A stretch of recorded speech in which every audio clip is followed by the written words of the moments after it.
പനീർ വെച്ച് എപ്പോഴും ആ ഒരേ കറി ഉണ്ടാക്കി മടുത്തോ നിങ്ങൾ? ഈ കവറിൻ്റെ പുറകെ കുറേ നേരം പോയായിരുന്നു. 1 eternity later. Let's make something actually aesthetic and crispy. First നമ്മുടെ പനീർ കുഞ്ഞൻ ക്യൂബ്സ് ആക്കി കട്ട് ചെയ്യാം. എന്നിട്ട് കോൺഫ്ലവറിൽ ജസ്റ്റ് ഒന്ന് കോട്ട് ചെയ്യാം, ജസ്റ്റ് ഒന്ന് ഫ്രൈയും ചെയ്യാം. അതുവരേക്കും നമുക്ക് ഈ മുളകും വെളുത്തുള്ളി ഒന്ന് കുനുകുന ഒന്ന് അരിയാം. അപ്പോഴത്തേക്ക് നമ്മുടെ പനീർ അങ്ങ് സെറ്റായി. ആ ഒരു ഗോൾഡൻ കളറൊന്ന് നോക്കി. ഇനി കുറച്ച് ബട്ടറിൽ നമുക്ക് വെളുത്തുള്ളിയും മുളകും ഒന്ന് മൂപ്പിച്ചെടുക്കാം. ബട്ടർ ഹാർട്ട് കണ്ടോ?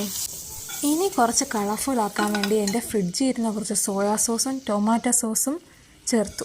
അതൊക്കെ കഴിഞ്ഞ് മാറ്റി വെച്ചിരുന്ന പനീർ എടുത്തങ്ങ് മിക്സ് ചെയ്തു. അതിൻ്റെ കൂടെ കുറച്ച് ഹണിയും കൊറിയാൻഡറും കൂടെ അങ്ങ് ചേർത്തു.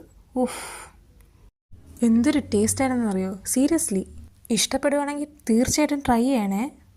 അപ്പോൾ ലൈക്കും ഷെയറും സബ്സ്ക്രൈബും ചെയ്യാൻ മറക്കല്ലേ. ബൈ.